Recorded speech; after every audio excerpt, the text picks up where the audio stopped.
En 2011 sort LA Noire, un jeu d'enquête révolutionnaire, des visages plus vrais que nature, mais un projet maudit. Derrière les projecteurs, c'est une autre histoire qui se joue.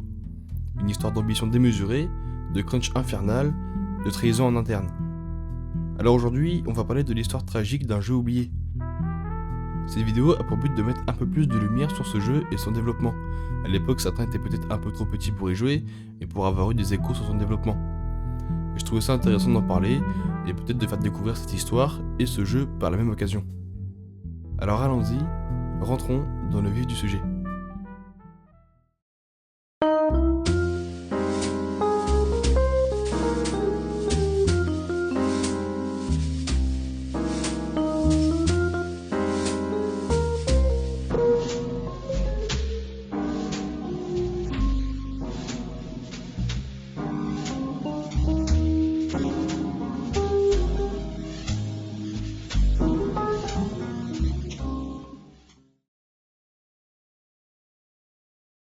LA Noire est sorti en mai 2011. Développé par Team Bondi, un studio australien alors totalement inconnu, il a été aussi édité par Rockstar Games. Pourtant, Rockstar n'était pas là au départ, et on verra plus tard pourquoi leur application a tout changé.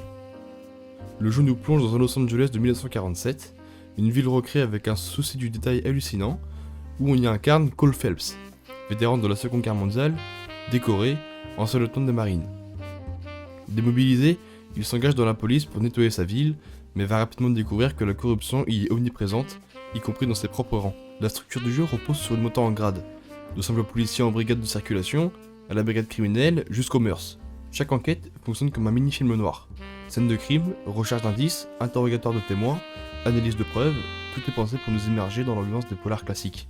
Mais ce qui a vraiment marqué les esprits, c'est le motion scan, une technologie de capture faciale révolutionnaire. We've got cameras all around the capture volume just about here. It's 50 centimeters wide. We've got 32 cameras from different angles all pointing at the talent. You'll be facing forward at Mona Lisa, that's your eye line. And you have the freedom to look left, right, up and down. It's just like acting inside a car. You're looking at a windscreen. And we also have a monitor here that allows us to put on reference materials like previous videos, mocap reference videos, storyboards, or even have another actor acting on the other side through a web. Plus de 400 comédiens ont été scannés, y compris des têtes connues de séries comme Mad Men ou Heroes. Et au résultat, ça donne des visages si réalistes qu'on devait littéralement lire dans les yeux d'un suspect pour savoir s'il mentait. Je vous laisse regarder ce court extrait qui provient aussi de Jeux Actu, et c'est juste bluffant. I don't know, detective, for the life of me, I can't remember a goddamn thing. And I was angry with her. Really angry. I could have done it. It wasn't me. Cette technologie est développée par Def Analysis, société sœur de Team Bondi. Et si cette innovation est un atout incroyable, elle est aussi l'une des raisons du chaos qui va suivre. Tout commence en 2003. Brendan McNamara, ancien de Team Soho, est responsable du jeu The Getaway. Il décide de fonder son propre studio à Sydney. Avec quelques collègues, il monte Team Bondi.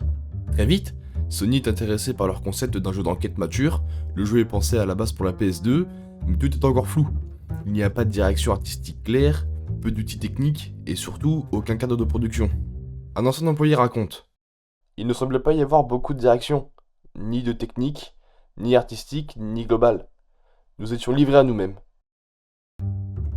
Pourtant, le studio grossit vite. 30 employés en un an, un nouveau bureau à Ultimo et une pression de plus en plus grande. Les premières démos livrées à Sony sont médiocres. L'ambition est là, mais l'exécution ne suit pas. L'équipe commence à subir les premières tensions, objectifs flous, direction absente, tensions internes et désillusions. Et surtout, McNamara commence à montrer son vrai visage. En 2006, le projet piétine. La PlayStation 3 est arrivée et Sony abandonne. Rockstar entre alors en scène pour sauver le projet. Et pas n'importe quel Rockstar. Rockstar North, Rockstar Leeds, San Diego et New England. Autant dire l'élite. Mais assez vite, il se heurte au fonctionnement chaotique du Team Bondi. Les développeurs sont surchargés, le cahier des charges étant trop lourd, la communication avec McNamara est catastrophique, et certains employés affirment que Rockstar a fini par réécrire des pans entiers du scénario, sans reconnaissance pour le travail initial de Bondi. Et surtout, c'est là que commence le crunch. Phase de travail intensif et prolongée. Des semaines des 60, 80 et parfois 110 heures, Des week-ends entiers, pas de rémunération des heures sup, pas de temps de repos, des licenciements punitifs, un climat de peur. En parallèle, les promesses techniques doivent être tenues. Le motion scan coûte une fortune, ralentit la production, nécessite une infrastructure dédiée. Des témoignages révèlent que McNamara pouvait faire réenregistrer une scène entière juste pour une pause trop longue d'un acteur. Certains se font humilier devant leurs collègues. Des employés craquent, démissionnent ou finissent même en arrêt maladie. Rockstar commence à perdre patience, mais ils tiennent bon parce qu'ils croient au potentiel du jeu. Et après 7 ans de développement, le jeu sort enfin. C'est un choc artistique. La presse est enthousiaste. Ambiance exceptionnelle, innovation technologique bluffante, narration adulte, sujet mature. 89% sur Metacritic et 8 sur 10 côté joueur, un carton critique. Mais tout n'est pas parfait. Le gameplay est rigide, les interrogatoires sont parfois trop flous, notamment l'option accusé qui semble sortir de nulle part. L'IA est datée et surtout l'open world est vide. Il ne sert que de décor. Pas d'activité annexe, ou très peu, et en tout cas peu marquante, et peu de vie en dehors des enquêtes. Pourtant ça n'empêche pas le succès commercial. Plus de 6 millions d'exemplaires vendus sur PS3 et Xbox 360. Mais alors que le jeu cartonne, tout s'effondre. Les conditions de travail deviennent publiques. Un article d'IGN Australia révèle l'enfer qu'ont vécu les développeurs. Une liste noire de 130 noms d'anciens employés oubliés au générique circule. Twitter s'enflamme. Des témoignages de harcèlement moral émergent. McNamara est au cœur du scandale. Rockstar coupe tout lien. Tim Bondy est mis en liquidation. Plus personne ne veut travailler avec McNamara. Ce dernier tente un nouveau projet, War of the Orient, censé être une suite spirituelle de L.A. Noire. Warner Bros y croit, mais en 2013, le projet est abandonné, définitivement. McNamara quitte l'industrie par la petite porte. En 2017, surprise, Rockstar ressort L.A. Noire sur PS4, Xbox One et même Nintendo Switch, et en 4K sur PS4 Pro. Tous les DLC sont inclus, des tenues spéciales, un mode photo et une caméra cinématographique un peu comme sur GTA. Une version VR sort aussi, adaptée au HTC Vive, l'immersion est totale mais le jeu reste le même, fascinant mais rigide. Malgré tout, aucun projet de suite, aucune vraie reconnaissance pour l'équipe initiale, et Les Noirs reste un jeu culte pour les connaisseurs. Revenons au moment du scandale. McNamara était vraiment perçu comme un tyran. Des témoignages anonymes ont également évoqué des cas de harcèlement moral, et dans certains cas de harcèlement sexuel. McNamara n'a pas été inquiété en justice, bien que l'IGDA ait ouvert une enquête suite aux allégations des conditions de travail abusives. L.A. Noire est un super jeu et je vous le recommande vivement, mais est-ce qu'il n'est pas à l'image de sa production ? Le gameplay est vraiment assez redondant, avec des courses-poursuites à gogo, et le système d'enquête et d'interrogatoire qui se répète. On sent qu'on pouvait faire plus avec ce jeu, voire même peut-être une suite. Cela dit, ça en dit long sur l'industrie du jeu vidéo.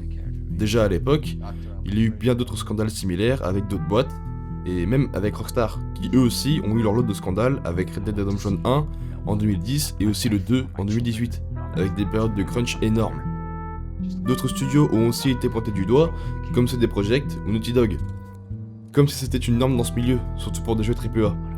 Heureusement, aujourd'hui on tend vers une amélioration, grâce à ces prises de parole et ces vérités dévoilées.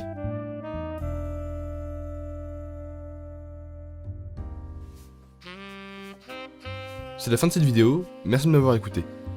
L.A. Noire est vraiment un jeu spécial et il est très attachant quand on connaît son développement. Alors foncez jouer à ce petit bijou, surtout si vous aimez l'ambiance thriller et sombre, vous allez pas être déçus. Si vous avez aimé cette vidéo, vous savez ce que vous avez à faire, je vous en remercie, et à bientôt pour la prochaine vidéo.